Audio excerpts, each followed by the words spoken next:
Cari fratelli e sorelle, buongiorno. Riprendiamo le catechesi sul tema del discernimento, perché è molto importante il tema del discernimento per sapere cosa succede dentro di noi. Tante volte sentimenti, idee, dobbiamo discernere da dove vengono, dove mi portano, a quale decisione. E oggi ci soffermiamo sul primo dei suoi elementi costitutivi, cioè la preghiera.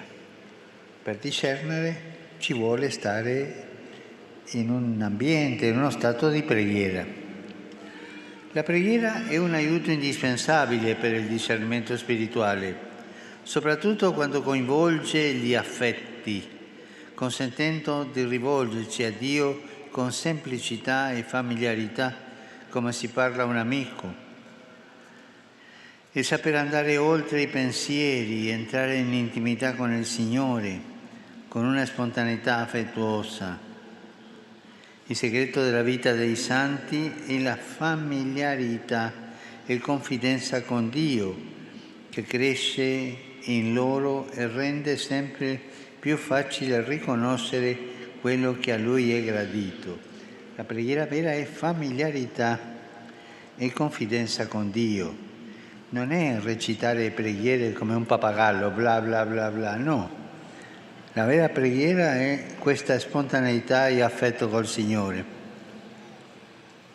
Questa familiarità vince la paura, vince il dubbio che la sua volontà non sia per il nostro bene.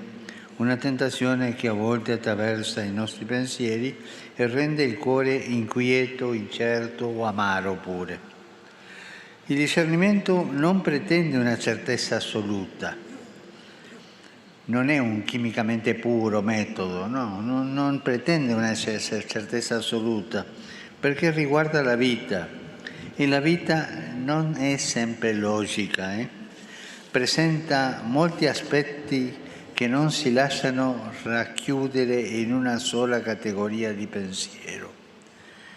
Vorremmo sapere con precisione cosa andrebbe fatto, eppure anche quando capita, non per questo agiamo sempre di conseguenza. Quante volte abbiamo fatto anche noi l'esperienza descritta dall'Apostolo Paolo, che dice così: io non compio il bene che voglio, ma il male che non voglio. Tante volte. Non siamo solo ragione, non siamo macchine, non basta ricevere delle istruzioni per eseguirle.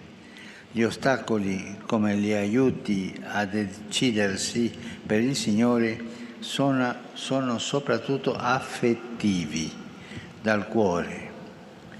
E è significativo che il primo miracolo compiuto da Gesù nel Vangelo di Marco sia un esorcismo. Nella sinagoga di Cafarnao libera un uomo dal demonio, liberandola dalla falsa immagine di Dio che Satana suggerisce fin dalle origini, quella di un Dio che non vuole la nostra felicità. L'indemoniato di quel pezzo del Vangelo sa che Gesù è Dio, ma questo non lo porta a credere in Lui. Dice infatti: sei venuto a rovinarmi. Molti anche cristiani pensano la medesima cosa, che cioè Gesù possa anche essere il Figlio di Dio, ma dubitano che voglia la nostra felicità. Anzi, alcuni temono che prendere sul serio la sua proposta, quello che Gesù ci propone, significhi rovinarsi la vita, mortificare i nostri desideri, le nostre aspirazioni più forti. Questi pensieri fanno talvolta capolino dentro di noi, che Dio ci chieda troppo, abbiamo paura, no? Che Dio ci chieda troppo, che non ci voglia davvero bene e così. Invece nel nostro primo incontro abbiamo visto che il segno dell'incontro con il Signore è la gioia. Quando io ho una preghiera dove incontro il Signore, io divento gioioso, ognuno di noi diventa gioioso, è una cosa bella, no? Invece la tristezza o la paura sono segni di lontananza da Dio. Se vuoi entrare nella vita, osserva i comandamenti, dice Gesù al giovane ricco. Purtroppo per quel giovane alcuni ostacoli non gli hanno consentito di attuare il desiderio che aveva nel cuore di seguire più da vicino il Maestro buono. Era un giovane interessato, intraprendente, aveva preso l'iniziativa di incontrare Gesù, ma era anche molto diviso negli affetti. Per lui le ricchezze erano troppo importanti. Gesù non lo costringe a decidersi, ma il testo nota che il giovane si allontana da Gesù triste. Chi si allontana dal Signore non è mai contento, pur avendo a propria disposizione una grande abbondanza di beni possibili. Gesù mai costringe a seguirlo, mai. Gesù ti fa sapere la volontà che tanto, per lui con tanto cuore ti fa sapere le cose, ma ti lascia libero. E questa è la cosa più bella della preghiera con Gesù, la libertà che lui ci lascia, no? Invece quando noi ci allontaniamo dal Signore rimaniamo con qualcosa di tristezza, qualcosa brutta nel cuore, no?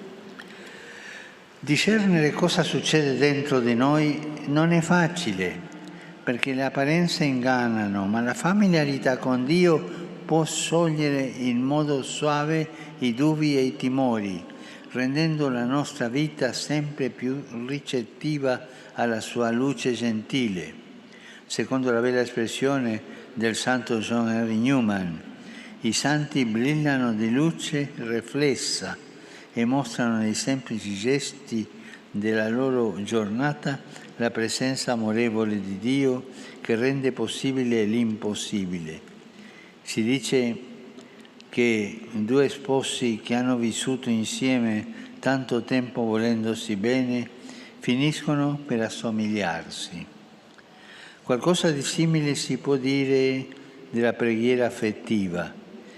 In modo graduale ma efficace ci rende sempre più capaci di riconoscere ciò che conta per connaturalità come qualcosa che sgorga dal profondo del nostro essere.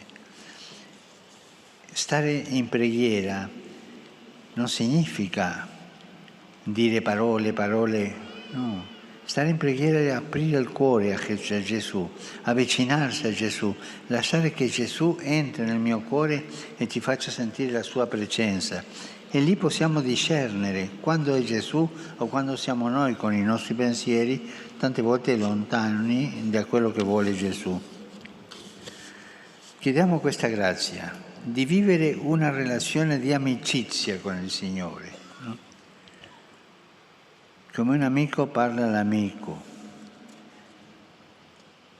Io ho conosciuto un vecchio fratello religioso che era il portiere di un collegio e lui ogni volta che poteva si avvicinava alla cappella, guardava l'altare e diceva ciao, perché aveva vicinanza con Gesù. Lui non aveva bisogno di dire bla bla bla, no, ciao, ti sono vicino e tu mi sei vicino. Questo è il rapporto che dobbiamo avere nella preghiera, vicinanza affettiva, come fratelli, vicinanza con Gesù, un sorriso, un semplice gesto e non recitare parole che non arrivano al cuore. Come diceva, parlare con Gesù come un amico parla a un altro amico, no? È una grazia che dobbiamo chiedere gli uni per gli altri. Vedere Gesù come il nostro amico più grande, il nostro amico fedele, che non ricatta, soprattutto che non ci abbandona mai, anche quando noi ci allontaniamo da Lui. Lui rimane alla porta del cuore. E no, io con te non voglio sapere nulla, diciamo noi. E lui, zitto, rimane lì, a portata di mano, a portata di cuore, perché lui sempre è fedele.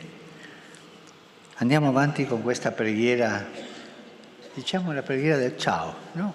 la preghiera di salutare il Signore con il cuore, la preghiera dell'affetto, la preghiera della vicinanza, con poche parole ma con gesti e con opere buone. Grazie.